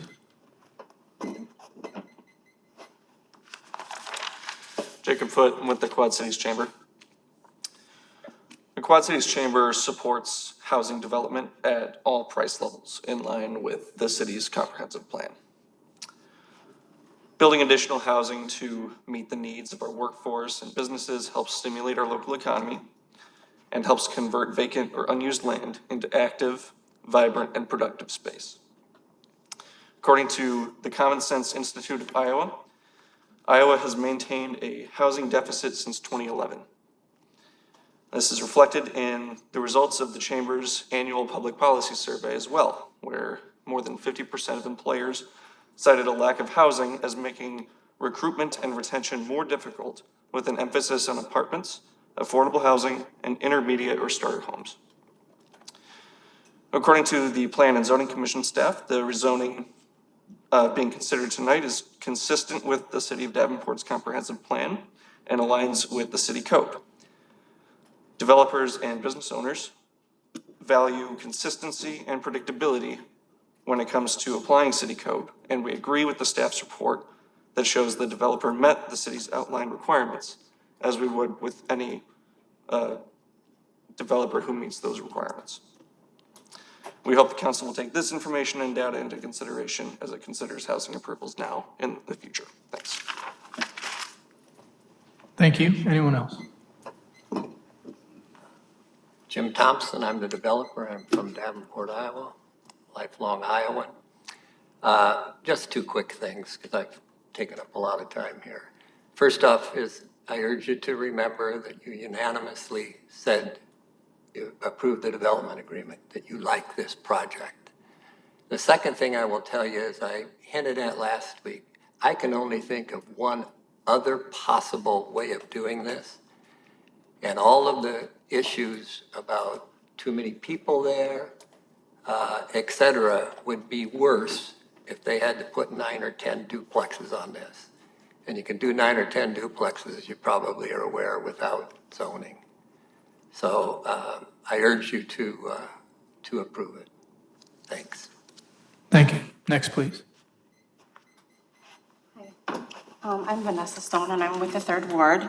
As this young lady said earlier, I think some of the things that concern me are the fact that what she said, I can't foresee how any family would want to move in this area and rent a place for $1,800 a month. Most of us that live in that area, what people call starter homes, is our forever home, and we pay, I can assure you, less than $1,000 a month for our mortgage. With that being said, I want to know what happens year after year if the townhomes aren't rented. Will the owner look to maybe turn them into income-based, look for other programs that help meet the needs of the guaranteed cash flow? I mean, I don't know. And again, the safety issue is always going to be there. As I stood out my door this last week, I've seen the police come down Sylvan more times than I can count, pulling people over. Is this a place where we want to put more families in when we're still struggling to clean up the area? I work in GVI, some of you guys might know what it is, and it's already hard to having to go out and do customs and figure out where the crime is happening. I just don't want to foster another area where if we do put multifamily housing in there, that it's causing a lot of chaos again. I'm not against affordable housing at all. They just put, I think, is it 72 units next to the new Bittner YMCA. I think that's amazing. I went over there and talked to the people. It's income restricted. So it is for people that are living on a certain income with a certain amount of people in their house. But the price point that the property developer is saying that these places might go for, to me, is just absurd, because if you can pay $1,800 here, why wouldn't you go somewhere else and pay $1,800? And I mean, I'm not trying to say anything bad about my own neighborhood, but I know there are other neighborhoods that are a lot nicer than where I live. Another thing is, I know the gentleman that lives up on the hill. He is very concerned about his kids. He's gotten his place into where he's been able to build on it and make it extremely nice. And yes, it's a little alleyway that goes up to his house, but there's gonna be so much more traffic entering and exiting, more people parking on that street. And as it is, I drove up there, it was yesterday, maybe a couple days ago, and I know that they would have to redo the street, but it's a very, very narrow street. So with that being said, I am against this. Thank you. Thank you. Anyone else? Okay, seeing none. Any discussion from alder folks? Is there someone else? Okay. If there are, thank you. If there's more, if you'd be kind enough maybe to just stand by the pole or just stand up so I know. Thank you, appreciate it. Please. Hello, I'm Isaac Wilmington, 3rd Ward. I'd like everybody up here to vision your house, where you live at. And if you happen to have a plot of land that's difficult to build on in front of you with a historic road in front and everything, would you push the issue to contaminate your area with 16 units on this partial lot? You said first, Bruce Berger came up and said, is for single dwelling homes. That's what they're shooting for. If you wait a little longer, somebody might want to come to the area and build there with the extreme costs because they want to be in the neighborhood. This gentleman, Jim, is speaking like he owns the property already. You guys are making a deal in advance for this guy. And here I am like, now there's a threat for duplexes for it to work. He doesn't own the property. So we have to take that in consideration while we're tabling this. So with that being said, I need you guys to think about that and understand that this is affecting the neighborhood. This is not corporate. These are homeowners right here. I help assist a lot of those properties down there, building foundations and everything. I have my time invested. When these individuals move in these units, they're gonna be temporary because they're gonna be smarter than that to give this gentleman $1,800 a month for their property. They're gonna figure they've been bamboozled. Why will I continue to pay for this? So therefore, you're inviting in my neighborhood for people to come in and come out, come in and come out. Doesn't make any sense to me. So there's a lot more I need to speak on. I would like to get, I don't know, can I speak to individuals directly for comment on this meeting? No, sir. Speak to us as a body. Okay. Thank you. If you want to make an appointment with them later, that's your business. Well, I mean, because it got interrupted with the storm last week. So a lot of stuff was in disarray, so there was no way to do the comments back and forth. Kyle was speaking, and meetings before, this is probably like my sixth meeting coming here. With Kyle met with this gym guy and asked him to build. Am I correct? Because he said that, Jim said that at the beginning of the meetings. Cal said he was, Okay, sir, again, please I'm address this speaking as to a the body. whole board, I'm speaking, Thank you. this is what Cal said. So I'm not speaking to Cal, I'm speaking to everybody on board. So what I'm wondering, what Cal said for 8 years, he's been trying to figure out how to develop this land and make it work. What I'm wondering, 8 years, I've been there for 14 years. If it's such a great idea, or if you was trying to do that, why didn't Cal come knock on my door and say, we're trying to think about doing this, and doing that? I was never knocked on, none of the other neighbors. This was just kept under the wraps. His ideal to put something on the lot so we can look up and see a property right there. Because that's what was said. So anyway, if you guys have any heart, you know this is not real. You would not want this in front of your house, no matter where you live at. It's a difficult, high-priced land to build on, and I understand that. But in time, Davenport's patient for what they need and what they want. I tried to do the research on those properties, the 12 partials. I couldn't get past like the 90s on that. But I would like to say, I know I was on that property growing up as a kid, and I like to say that I know those homes could probably still be there. But I know that citizens that lived in the house going in disrepair, needed repairs and stuff like that, there's ways to not help the community. So they didn't probably have the proper information to be able to build or fix their home. You're saying they need permits for this and that, not having the connection, so the houses got demolished. Not to be on a race kick on this, but I know the majority of those individuals are Black that own those properties, because I stomped those stomping grounds growing up all my life. I hope that wasn't the plan, to get rid of them. Maybe, maybe not. I'm going off script on this, but it's just for you to understand that this block is for our block. It's not for corporate greed. It's not for you to say we're putting this money in the neighborhood and we're developing things. We have a strong community. Thanks to you guys, I mean all my neighbors, first name basis, Thank you, sir. friends. It's not 5 minutes yet, sir. It is. Thank you. Appreciate it. Can I Thank speak you. on my wife's behalf? Because she's Thank you. coming No, up. She could come up if she wants. Thank you, Okay. sir. Appreciate it. Yes. Next, please. Hi, my name is Olivia. I live on East 6th Street. I've been there for over 6 years. In my experience, I would just like to say, like, I'm against this. In my experience, the area is overrun by rentals. The city has worked hard on providing grants and providing funds to help people become first-time homeowners in that area, me being one of them. So thank you for that, to be able to even being able to get my first home. I plan on living there for the rest of my life. I just started my family, had my first child. I would love for him to grow up there and live there forever.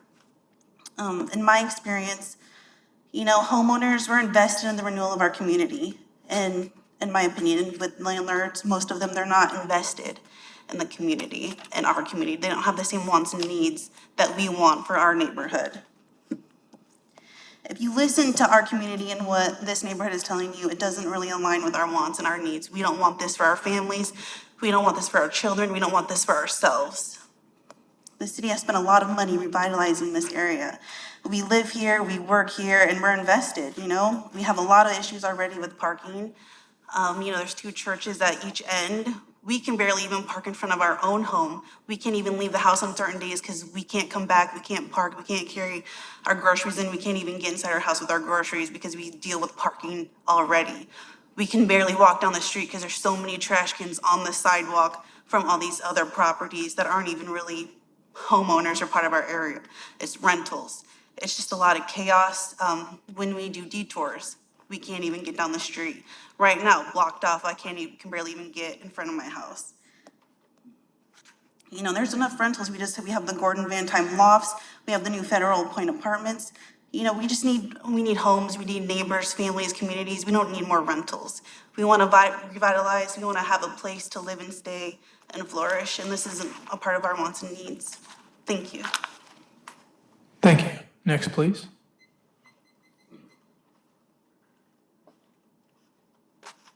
Hi, my name's Mark Conway. My wife and I, Jen, she's working tonight, or she would be here. She was here last week with me as well. We live at 733 East 6th Street. From one end of that street on the east end,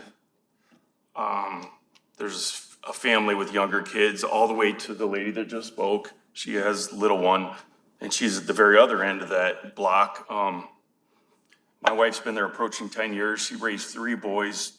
Her boys and her moved in, and she didn't have the greatest job at the time. So that worked out well. Just as she stated, same situation for my wife. It's a family atmosphere right now. There's a lot of families on the block. And I just don't, personally, I have a couple granddaughters, 5 months and 4 years old, and my wife's gonna have a granddaughter next month. And there's a lot of kids, a lot of young kids. The people directly to my left have 6 children, west of me, our property. It's a family atmosphere. I know that was dilapidated area. 6th Street, there's a lot of rundown properties, crime. I mean, I've lived in Davenport my whole life. I'm 55. I was born and raised in Kirkwood, Elsie. I've lived all over Davenport. So I'm familiar with how it used to be down there. I know we're trying to revitalize that, and that is happening. It has succeeded. I mean, there's families all up and down that block now. And that's what we would like to keep it as, is a family environment like it is right now. So again, I'm opposed to it. As it states right here, the Planning and Zoning Commission recommends denial. The protest rate, it says here, is over 20%. I would say by the turnout and the people here, it's well over 20%. So, yeah, I'm definitely opposed to it. We're opposed to it. Thank you. Thank you. Anyone else? Next, please. My name is Tomas, and I'm not really live on 6th Street, but me and Ms. Stone share a daughter. So I have a daughter that lives on 6th Street there. And I think our major concern is the safety, and the security becomes a bigger problem for the family that live in this area. It's basically, it's unknown what's gonna go down there. Like she said, we don't know who would pay $1,800 when you can go buy a home for $350,000 somewhere else here in Davenport, and you could own it, not rent it. So it's just the unknown. We don't know what's gonna be there. Like I said, if no one can rent that, what's he gonna do? Section 8, become income-based? And they just have a new apartment building there, by the Bittner YMCA, that is income-based. that's not in any neighborhood that's down there. So that is our concern, I think, mostly is they've cleaned up the neighborhood there, and we appreciate all you guys here on the council for doing that in the city. And we just don't want that again. All of us are hardworking families trying to raise kids in a safe neighborhood. So I oppose that. Thank you so much. Thank you. Anyone else? Seeing none, will an alderman please move? First consideration. Motion and a second. Any discussion from alder folks? Okay. Alderman Jobson. Thank you, Mr. Mayor. Just speaking to my fellow council members here first, this isn't something we've had before. We've had a protest rate, P&Z recommendation requiring a supermajority, and obviously everyone can do what they want tonight. But typically in the past where we've had a couple of these types of things, we've as a council, we've voted yes to move it on to next consideration to continue the discussion again. I'm going to vote tonight. To those in the public, doesn't necessarily mean that that's where my end vote lies. I'm still dissecting everything. But again, to kind of foster further discussion on this, and I think to a gentleman's point last week, apologize for making it come down to more meetings and have more discussions, but it might be a little bit more fruitful discussion. So that's all I have to add tonight. Thank you. Thank you, Alderman Jobson. Alderwoman Lynch. Thank you. I have several questions regarding this because I do remember when this was first presented that we did vote unanimously yes. However, at that time, we did not know the community felt this way. So now that we're aware and I'm receiving more information, now would not be an appropriate time to ask the questions regarding this project, am I correct? Or would that be next? I can do it now? You want to ask the developer or someone? Yeah. It's up to you if you want to call them. So first question would be perhaps for Mrs. Merritt first. That lot, do we own that lot, the city of Davenport? Or who, Bruce perhaps, or?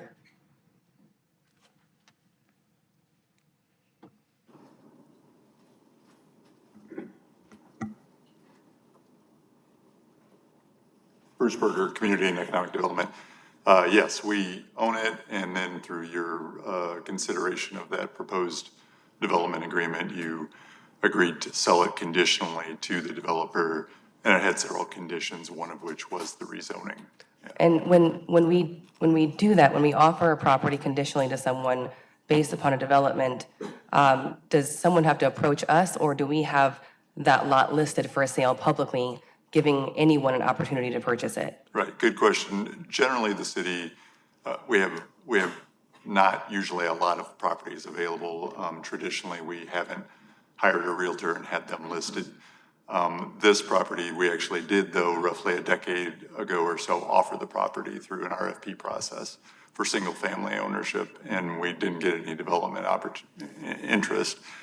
2 or 3 or 4 years later, and it was still available, but we didn't list it, right? I mean, usually people will approach the city and say, hey, I've got an idea, can I do something with it? And that's what happened 3 or 4 years after that. And we actually, the city council then did convey it to a developer to build single-family housing. 6 houses were planned.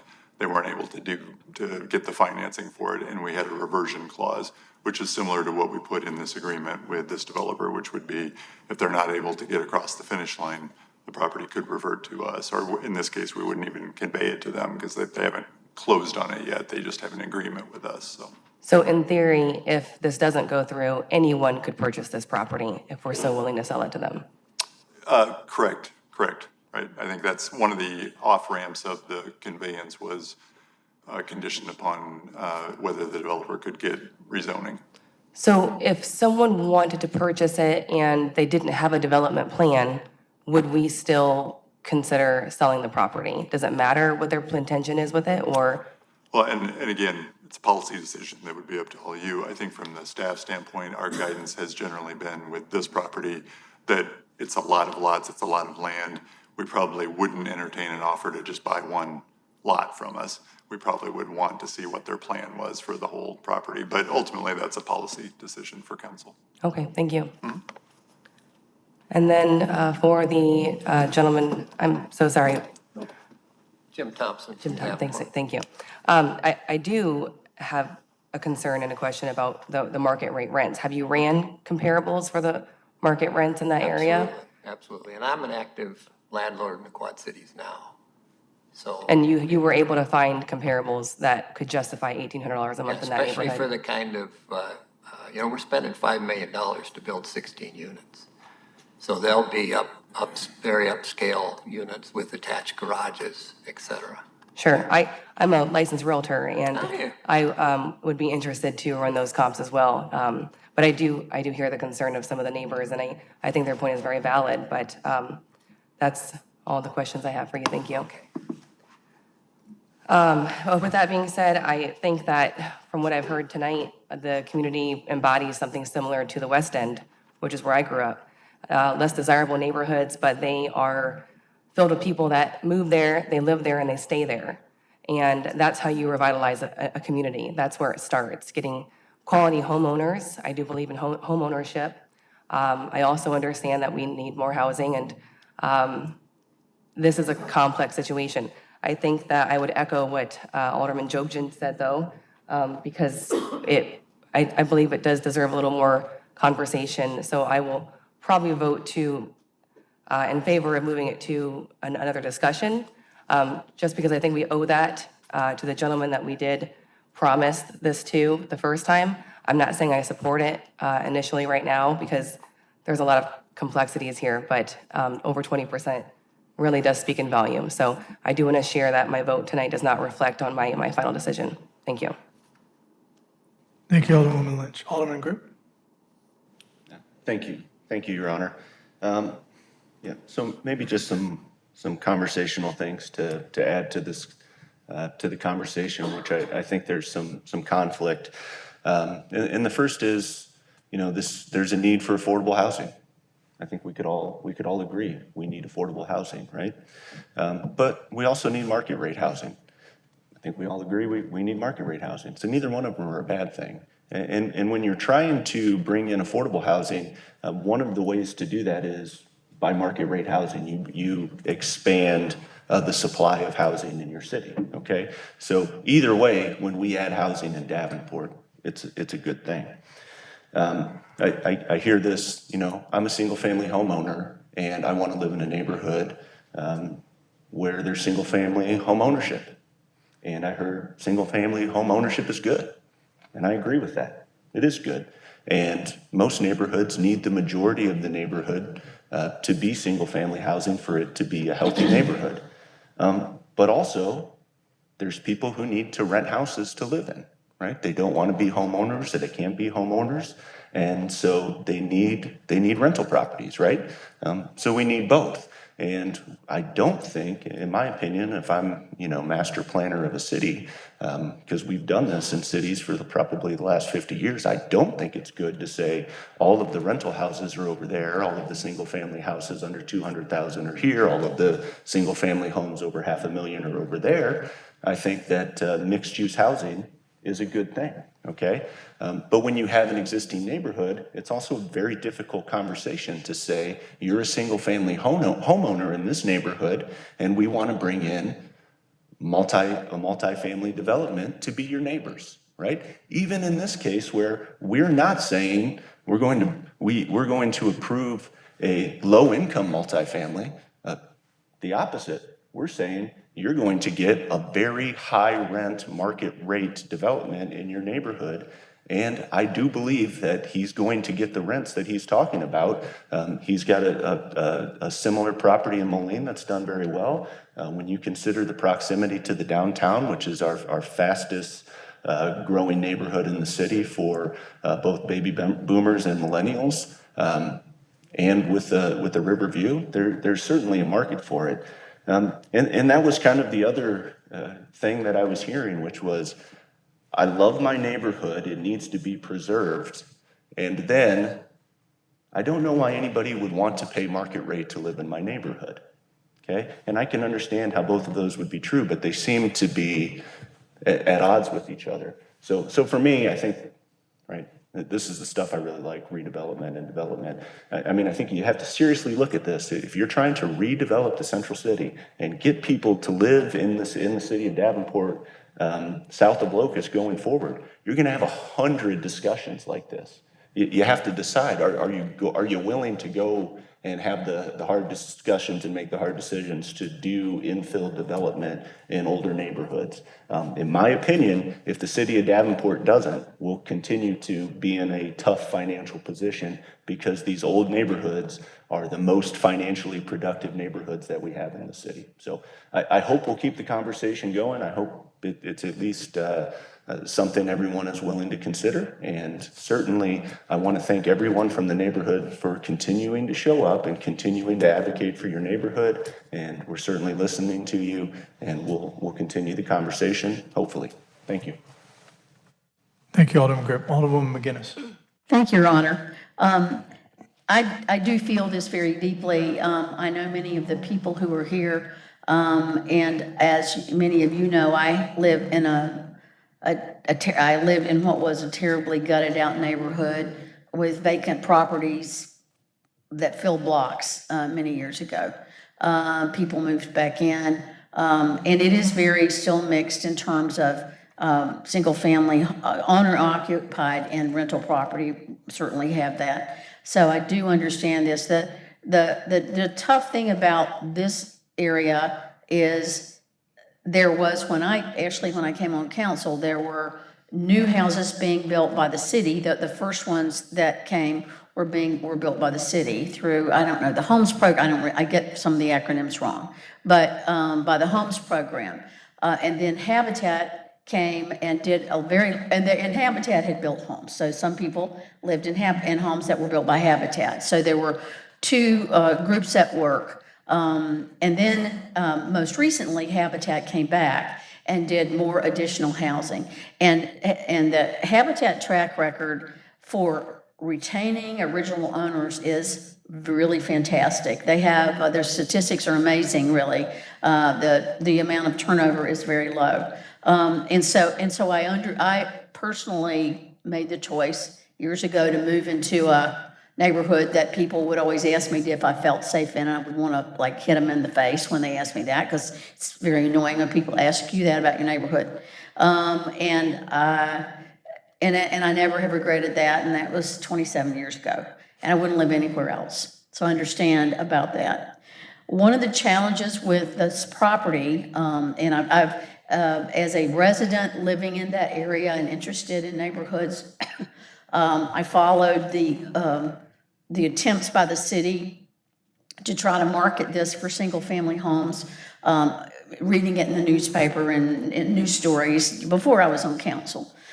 And I remember the plans and all of that, and was very hopeful for that. And that was before the last round of Habitat homes on the south side of the street. However, it didn't work. The first one didn't work. The second one didn't work.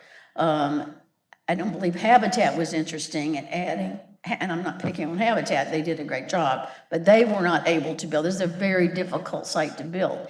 And here's the other issue, and it sounds like, when it's spoken, it sounds like a threat, and it's not meant to be. But in our neighborhoods, in our R4 neighborhoods, long ago, the city in the 60s and 70s went through and made many of these neighborhoods multifamily districts. And that meant that people could buy a single family home, and some of them were pretty large in those days, and chop them into separate units and rent them out, and it became rental. And people did that. Sometimes it was people that lived in the neighborhood, and there was a house and the person had passed away and nobody wanted it. So they took it and made it apartments. It became more and more frequently, sort of distant landlords that weren't living in the neighborhood, that weren't there, that weren't caring about the neighborhood. In the last zoning change that and so this still stood within our zoning, our city zoning, although individual neighborhoods like mine started to say, let's downzone ourselves, and we were able to do that and push that. The new zoning code that came in 2018 allows in R4 single-family homes or duplexes without rezoning. So the land as it's zoned right now is R4, and R4, which is the most simple zoning, in any part of the city where it's there, it can be single-family homes or duplexes, and that's anywhere across the city.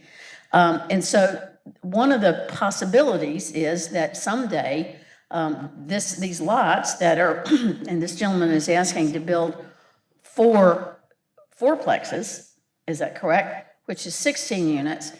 You could actually build more, someone could come and build more duplexes than the 16 units he's talking about. And that's the tough part of this. These are, and this is very important. I mean, I don't believe, since I have been living in the neighborhoods, and I live in a neighborhood much like this one, I don't remember any market rate things being built. And again, affordable housing is very important, but Davenport and the Third Ward has more affordable housing than any city in the case of Davenport and any ward in the case of Third Ward, which I represent and live in and have for 27 years. And so market rate is very important. The Gordon Van Tine units live in the old Gordon Van Tine building are market rate units. So you kind of would have a reverse that we have in some neighborhoods where you have single family homes that are market rate or they're whatever, and then we have affordable housing around them that may be, maybe single family homes, but most often rental. So this would be sort of a switch to that where we have affordable homes that we know from track record with Habitat people stay in, and we would have market rate on the hill. And that's what this would propose, and it would propose it in 4 units instead of possibly 10 units or however many could happen. So that's part of the conundrum of this and part of the discussion and why it's important to be having that discussion. I hope we can move forward and continue to talk about this. I understand completely the concerns here. I understand it because I live in a neighborhood that's very challenged, and we still battle at times. I hope we can go forward. I hope we can continue to discuss this. I think I've talked enough tonight, so thank you for your patience. Thank you, Alderwoman McGinnis. Alderwoman Newton.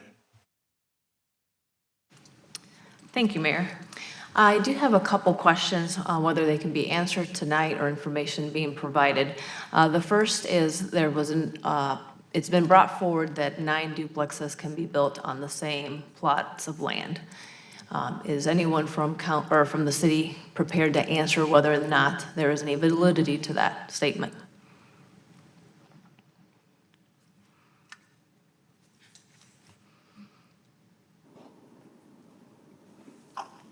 Matt Woodrich, Development and Neighborhood Services. So under the current zoning district, if you were to combine the 6 lots of land together, you could potentially subdivide it to create 10 lots for development. Okay, and 10 lots that would fit then essentially 10 duplexes? Is that could fit 10 duplexes, correct? Okay, and just so we all have a good understanding, in the city of Davenport, what is the definition of a duplex, and is that different than like a side-by-side or what sometimes is known as a townhouse? Correct, so we do have different definitions. So a duplex would be 2 dwelling units within 1 building. A single-family semi-detached home would be 2 side-by-side units where the lot line runs through the center of the structure. Right, I thank you for that. And then I do have a question for the developer, if he's so able. Thank you, Mr. Thompson. Jim Thompson, Davenport. Yes, thank you, Mr. Thompson. I believe you initially brought up that the duplexes could be built on the site. Is that something that you, in fact, have considered? And if not, why is that not a consideration compared to the current plan? We like the fact that the 4 seem to fit better and fit in the spaces better. One thing the duplexes do is you can get more units. You have the construction's a little more expensive, but the return would actually be a little bit more, but not enough, it would be more cramped on the site, et cetera. That's why. Thank you. I think tonight I agree with my colleagues in the sense that there's need for further conversation on the matter. What we have before us is simply a decision on whether we should continue the conversation, and I do think that's important. I myself have not had a chance to personally drive to the area yet. I know, although I did have a colleague FaceTime me from the area, but I would like the opportunity to do so and certainly hear a little bit more from the residents. I do know that this is a complex issue because all I heard on the campaign trail not very long ago was the need for affordable housing. And not just in Davenport, in the entire Quad Cities. I mean, there's definitely a deficit there. And there's a deficit of just housing in general, whether it be at market rate, whether it be affordable. So it's certainly something that the council needs to consider in its decision. And it seems like every time the matter of any type of housing or development comes before the council, there's certainly opposition every time we see that. Not long ago, we saw that with the Annie Whitmire complex. So it is a complex issue, which means that it should require a lot more careful thought and consideration. So the conversation should in fact move forward. One thing that I do want to say, based on some of the comments that I heard, I understand it's a little different when it's your backyard we're talking about. It's completely different, when a development is taking place and you can see it from your window. So I do understand those unique perspectives. But one thing that I heard in regards to concerns as far as rental versus home ownership, both are just as important. In our area, in the Quad Cities, I mean, there shouldn't, while home ownership is wonderful and great, some people choose not to, or some people cannot. And we need to keep that also and take that into consideration because at the end of the day, housing should be a human right. Thank you. Thank you, Alderwoman Newton. Anyone else? So I'll just give just a quick couple comments. One thing that we've been talking about for decades here is please try and find developers, please try and find folks that will build quality developments south of Locust or in the central city. We did a great program with Dream, and now on our almost sixth iteration of Dream, and we continue to look for that. The difference here is the protest rate in planning and zoning. So I agree with many of you. I'd ask you to please consider moving this on so discussion can happen. So if there's no one else, Mr. Krupp, please call the roll for first consideration. McGinnis, Yes. Kelly, Yes. Burkholder, Yes. Lynch, Yes. Ardon, Yes. T-Dunn, Yes. Jobson, Yes. Grip, Yes. Newton, Yes. and Reinhardt. Yes. 10 yeses, Your Honor. Very good. Moves to second consideration. The next item, is there a motion for approval of items on the consent? And I understand Alderman Jobson wants to take one item off, make a comment, and then put it back on. Alderman Jobson. Thank you, Mr. Mayor. Just a comment about item number 6. Also, kind of a little bit about number 12. Questions were asked last week, and staff was able to provide us some information. So I just want to share that with the public who might have been concerned about these events downtown, specifically around the Big 7. And some of the information that was shared with us is that these events are funded by the companies putting them on, right? These properties are going out, they're renting the barricades, they're paying for the barricades, they're paying for any police that are providing extra security there, so not a dime on the city. And then there was another question about incidents and call for service there. Police department was able to share some information with us on that. From my view, everything seemed pretty benign. I know there's been a recent incident at one of the bars downtown. I feel that's been addressed, and I really have no concerns. And so that's all I wanted to say about that, and just share some of the information that we, as a council, were provided from staff based on questions last week. Thank you. So you're putting it back on? Yes, sir. Thank you. Okay. Brian, please call the, 1 second. If there's conversations, if you'd be kind enough to take it out in the hallway.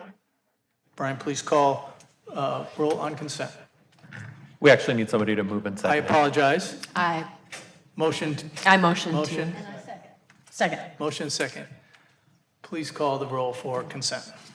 Thank you. Lynch, Yes. McGinnis, Yes. Reinhardt, Yes. Newton, Yes. Jobson, Yes. T-Dunn, Yes. Burkholder, Yes. Ardon, Yes. Grip, Yes. and Kelly. He stepped out. So 9 yeses, Your Honor. Okay, very good. Consent's approved. Okay, next item, any other ordinances, resolutions, or motions? There are none for tonight. Motion second. All in favor to adjourn? Aye. Any opposed? Very good. Have a good weekend.